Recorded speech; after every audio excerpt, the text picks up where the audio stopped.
আমাদের মধ্যে এমন কেউ নেই যে কখনো বৃক্ষ দেখেনি, বৃক্ষে এই পাখিদের দেখেনি, তাদের বাসা দেখেনি। এই পাখিদের নিজেদের ছোট ছোট বাচ্চাদের কখনো খাওয়াতে দেখেনি। এই সংসারের সবচেয়ে মমতাময়ী এক দৃশ্য।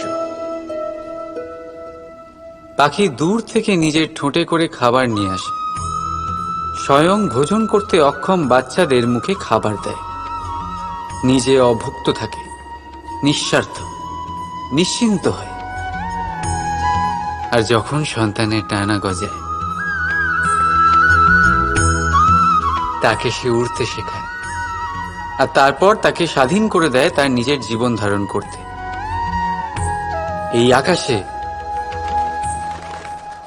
উড়ে বেড়ানোর জন্য।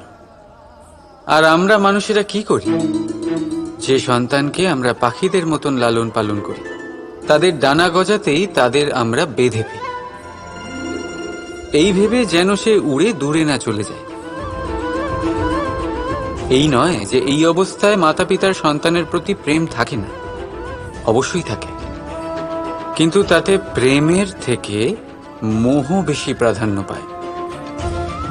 সে নিজের আর তার সন্তানের ভবিষ্যতের মাঝখানে বাধা হয়ে দাঁড়ায়। আমরা ভুলে যাই আমরা কেবল জন্মদাতা, ভাগ্য বিধাতা নই।